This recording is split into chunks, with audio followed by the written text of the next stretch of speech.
Salve, salve, minha galera! Beleza? Hoje nós vamos começar um novo tópico, né? Que é o estudo dos ácidos nucleicos, né?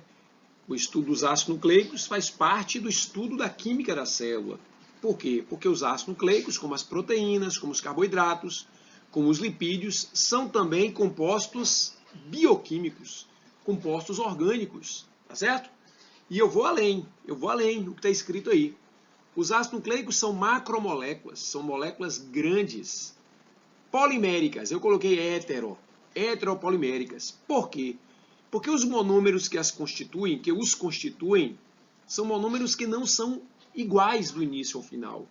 Os monômeros eles se diferenciam quanto à base nitrogenada. Lá na frente eu vou falar. Os ácidos nucleicos são heteropolímeros como as proteínas são. Nós vimos que há 20 tipos de aminoácidos e há 5 tipos de bases nitrogenadas. Então, por conta desta diversidade, né, que compõe os monômeros dos ácidos nucleicos, chamados de nucleotídeos, os ácidos nucleicos são moléculas heteropoliméricas, tá certo?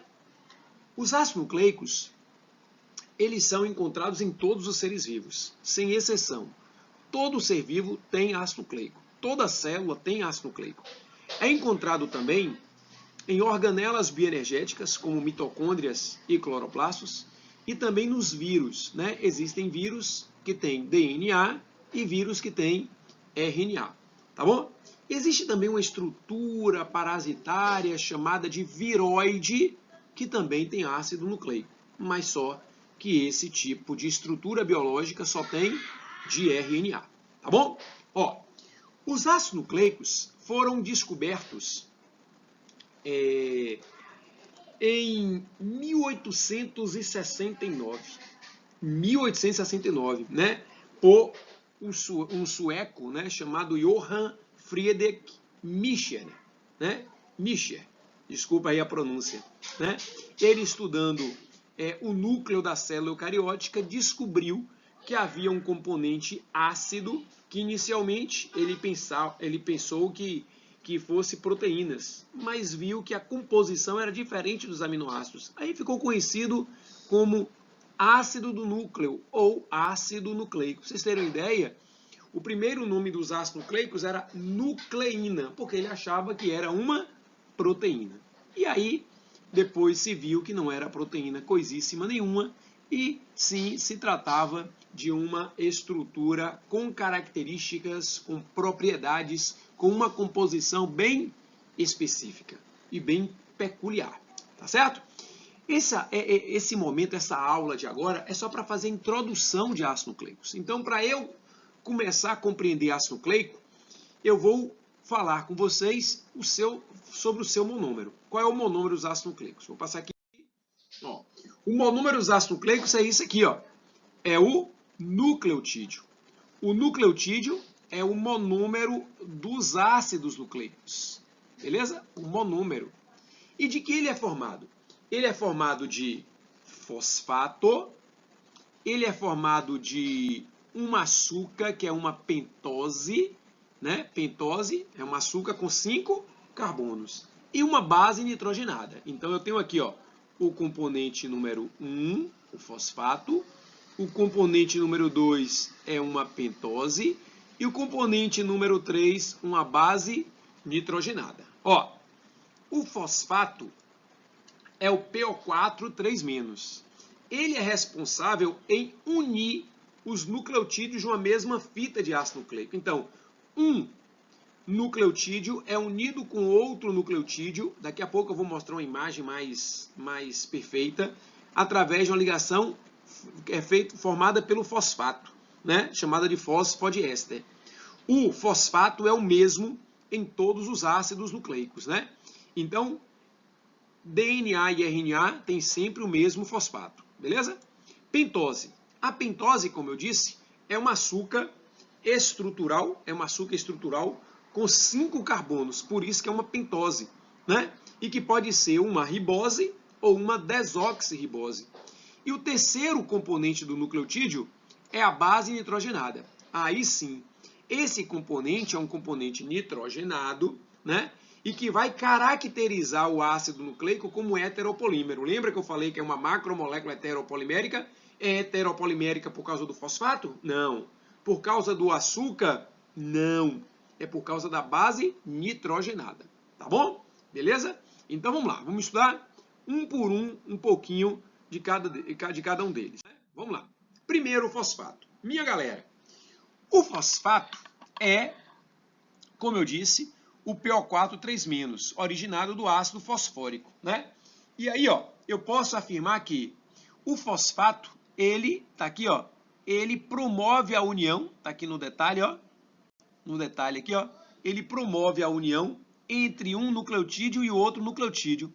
Esta interação daqui, ó, vai fazer essa ligação, chamada de ligação fosfodiéster. Essa ligação é uma ligação interatômica, é uma ligação forte. Daqui a pouco eu vou mostrar para vocês por que é importante você saber que essa ligação é uma ligação intensa, forte, porque compara essa com a ligação de hidrogênio, tá certo? Então vamos lá, ó. Então o fosfato, ele não, aqui ó, se eu fosse analisar para vocês aqui, o fosfato não pode ser usado como critério de diferenciação dos ácidos nucleicos. Isso aí é verdadeiro ou é falso? Hein, galera? O fosfato não pode ser usado como critério de diferenciação entre os ácidos nucleicos. Isso é verdadeiro. Por quê? Porque não pode ser usado, porque tanto no DNA quanto no RNA, o fosfato é o mesmo, tá certo? Então, qual a função do fosfato? Unir os nucleotídeos de uma mesma fita, tá bom? Aqui está um nucleotídeo, aqui é um outro nucleotídeo, aqui essa ligação aqui com o meu dedo, ó, é a ligação fosfato. Um nucleotídeo com outro nucleotídeo, tá certo? Beleza? Ó, vamos lá. O açúcar. O açúcar é o seguinte, o açúcar é uma pentose, né? Existem dois tipos de pentose. Existe a ribose, que está presente no RNA, e existe a desoxirribose, que está presente no DNA. Tá certo? Ó, a molécula de RNA possui esse açúcar aqui. Aqui, ó. Vamos lá, vamos numerar aqui, ó. Aqui, ó porque é uma pentose. Tem o carbono 1 linha, carbono 2, carbono 3, carbono 4 e carbono 5. Então, ó, no sentido horário a gente chama de destrógeno. Aqui é o 1, aqui é o 2, aqui é o 3, aqui é o 4, aqui é o 5. No carbono 2, na ribose tem hidroxila. No carbono 2, da desoxirribose, só tem o hidrogênio. Olha por que o nome é desoxirribose. Porque esse açúcar daqui, esse açúcar desoxirribose, foi originado da ribose. Quando a ribose perdeu, é perder, perdeu quem? Um oxigênio. Então, quando a ribose perde um oxigênio, perde esse oxigênio, a desoxirribose, a ribose se transforma em quê? Desoxirribose. Tá bom? Esse é uma das provas, melhor dizendo, que comprovam que o primeiro ácido nucleico a surgir foi o RNA. Por quê? Porque o precursor da desoxirribose, que é um açúcar estrutural, não é energético, viu, gente? Não é energético. Foi originado, né, da ribose. O açúcar estrutural do DNA foi originado da ribose, que já existia na molécula de quem? Do RNA. Beleza? Aí você me pergunta assim, ô Sérgio, eu posso, aqui ó, verdadeiro ou falso, eu posso usar esse açúcar como critério de diferenciação? Posso? Verdadeiro ou falso isso aqui? As pentoses dos ácidos nucleicos podem ser usados como critério de diferenciação?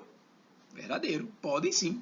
Tá bom? Você falou verdadeiro? Tá verdadeiro. Segunda, o açúcar encontrado nos ácidos nucleicos, ou ribose, ou desoxirribose, é fonte energética para a sua demanda, para a sua necessidade metabólica. Isso é verdadeiro ou é falso? Isso é falso. Por quê? Porque esse açúcar não é energético, fio. Esse açúcar é estrutural. Tá bom? Então é falso. Em um mesmo ácido nucleico, ribose e desoxirribose se alternam? Veja bem, em um mesmo ácido nucleico eu posso ter ribose e desoxirribose, ribose e desoxirribose, ribose e desoxirribose, ribose... Posso? Não. Em um ácido nucleico eu tenho ribose do início ao final ou desoxirribose do início ao final. Então eles não se alternam. Beleza? Então, ó, isso aqui, ó, é falso também, tá certo? Então, esse é o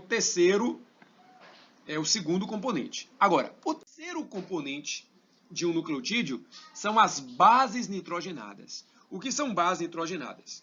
As bases nitrogenadas são compostos nitrogenados, aqui ó, nitrogênio na sua composição, classificados como púricas ou purinas, elas têm 2 anéis carbônicos, ou pirimídicas, quando só tem um anel carbônico. Ó, quando tem 2, é púrica ou purina. Né? Quais são elas? Adenina e guanina. E pirimídica, citosina, timina e uracila.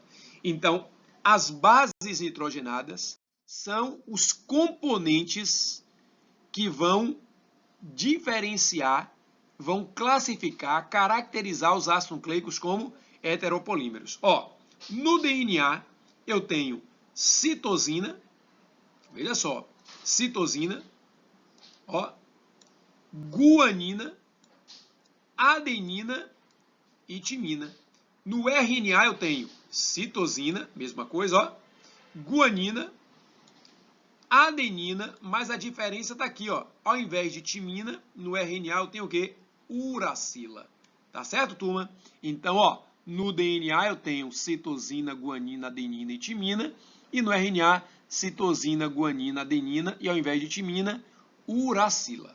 Beleza? Então eu posso usar as bases púricas como critério de diferenciação? Não, as bases púricas não, porque adenina e guanina são as mesmas, tanto no DNA quanto no RNA. Né? Aqui, ó, adenina e guanina, essas duas. Mas eu posso usar as bases pirimídicas? Posso, por exemplo, ó, citosina, tudo bem que é igual, mas a timina eu só tenho aonde? No DNA. E a uracila somente aonde? No RNA. Beleza? Pronto, vamos passar aqui o slide. Ó, eu quero agora, eu vou tirar aqui a minha imagem para a gente preencher essa tabelinha, tá bom? Quero que você dê um print aí, deu? E aí a gente vai preencher. Ó, quais são os ácidos nucleicos que nós temos? Nós temos 2, DNA e RNA. Qual é o fosfato do DNA e do RNA? Não tem diferença. O fosfato é sempre o PO4 3-. Ó, estou contando aqui que vocês já fizeram essa tabela, tá certo? Vocês colocaram essa tabela no caderno, estão fazendo comigo. Ou então, e agora está corrigindo. O açúcar, qual é o açúcar do DNA? Desoxirribose. E do RNA? Ribose. Aí, ó, desoxirribose e ribose. Quais são as bases púricas, minha galera? Bases púricas do DNA. As bases púricas são essas, ó, adenina e guanina, e no RNA também adenina e guanina. Então não existe diferença entre bases púricas quando comparo o DNA com o RNA. Já as pirimídicas, no DNA é citosina e timina, no RNA é citosina e quem? Uracila. Então há diferença. Qual é a estrutura básica, minha turma, do DNA? O DNA é uma molécula de fita dupla hélice. É assim, ó. Ó o DNA. Eu vou tentar fazer o desenhozinho aqui com esse cursor, mas é horrível fazer. Tá aqui, ó, dupla hélice. Já do RNA é só uma fita, o quê? Simples, só tem uma fita. Qual a importância do DNA? O DNA, a importância é informação genética. O DNA tem informação genética. No DNA tem o gene. Qual a importância do RNA? Síntese proteica. Então, minha galera, o DNA tem fosfato, tem desoxirribose, tem adenina e guanina, tem bases pirimídicas, citosina e timina, e tem dupla hélice. E a sua importância é apresentar o quê? Informação genética. Já o RNA tem fosfato, tem a ribose, tem adenina e guanina como bases púricas e citosina e uracila como bases pirimídicas. E a sua importância é a síntese proteica. Beleza? Tranquilo? Para concluir esse pedacinho de aula, vamos aqui fazer essa questão. Vou tirar aqui. Não precisa não, vou deixar minha imagem aí. A figura representa esquematicamente o nucleotídeo, essa molécula de extrema importância para todos os seres vivos, em razão dos diferentes papéis que desempenham no interior das células. Um dos papéis está relacionado à sua capacidade de formar diferentes polímeros no interior das células. Tá bom? Aí, ó. Analise as proposições em relação ao nucleotídeo. Primeiro, aqui é o nucleotídeo, fosfato, açúcar e base nitrogenada. Essa estrutura molecular é encontrada em todos os seres vivos. Isso aqui é verdadeiro ou falso? Isso aqui é verdadeiro, né? Porque se faz parte dos ácidos nucleicos, os ácidos nucleicos estão todos, em todos os seres vivos, então é verdadeiro. Existem 5 tipos de bases que pode se ligar ao açúcar. Ó, a base pode ser adenina, pode ser timina, pode ser guanina, pode ser citosina ou pode ser uracila. Então isso aqui é o quê? Verdadeiro também. O açúcar que se une ao fosfato, o fosfato está unido aqui ao açúcar, sim. E a base nitrogenada tem sua estrutura 5 carbonos. 5 carbonos? 1 carbono está aqui, 2 está aqui, 3 está aqui, 4 está aqui e o quinto está aqui. O quinto está aqui. Porque aqui lembre que aqui é um oxigênio, né? Então carbono 1 e aqui é o carbono 5. Então isso aqui, ó, é verdadeiro também. Os nucleotídeos são unidades, que formam os ácidos nucleicos. Verdadeiro, são monômeros, unidades, né? 1, 2, 3, 4 por enquanto. Vamos lá. Ou seja, é a letra D ou a letra E, né? Pronto, agora está aqui os 5. Nucleotídeos se ligam por meio de suas bases nitrogenadas. Os nucleotídeos se unem por meio de suas bases nitrogenadas. E também estabelece ligações entre o açúcar de um com o fosfato do outro. E aí, galera, os nucleotídeos se ligam por meio de suas bases nitrogenadas. Os nucleotídeos se ligam por meio de suas bases nitrogenadas. Nós não falamos isso, mas é verdade. A adenina de um vai se ligar com outra que tem o quê? Timina. A guanina de um vai se ligar com a citosina do outro. Então é verdadeiro. A gente vai ver isso depois no DNA. E também estabelece ligações entre o açúcar de um com o fosfato do outro. É verdade? É. Porque, ó, se você tem aqui, ó, aqui eu tenho um nucleotídeo, eu fiz errado o desenho. Aqui é um nucleotídeo, aqui é um outro nucleotídeo, certo? Aqui eu tenho um fosfato, né? Então o fosfato vai se ligar com isso daqui, ó, com a hidroxila que está aqui. Então é verdadeiro através do açúcar. Então, ó, tudo é verdadeiro, letra E. Beleza? Faz questão fácil, importante pra caramba, viu? Segunda questão. É como se em cada quarto de um imenso prédio existisse um estante contendo os planos do arquiteto para todo o prédio. No homem, os planos do arquiteto montam 46 volumes. 46 cromossomos, né? Nessa analogia proposta por Richard Dawkins, no livro Gene Egoísta, cada página de cada volume contém um texto formado por uma sequência de que, imagine, eu tenho o prédio, que ele fez uma analogia, o prédio como se fosse um cromossomo. Né? No prédio eu tenho as estantes, né? Em cada quarto, melhor dizendo, de um imenso prédio, eu tenho o DNA, o cromossomo como um todo, eu tenho os planos arquitetos. E esses planos são genes, que são determinados por uma sequência de quem? De fenótipos? Não. Aminoácidos? Não. Cromossomos? Não. Base nitrogenada? Sim. Então, todo gene é uma sequência específica de bases nitrogenadas. Tá bom, galera? Então, esta é a primeira parte de ácido nucleico, estudo do nucleotídeo. Se você quiser, volte, ouça novamente, faça pergunta através do Biologia no Ponto, meu Instagram, que eu vou estar sempre disponível para tirar suas dúvidas. Tá certo? Valeu, um abraço e fiquem com Deus. E aguarde as próximas aulas. Valeu!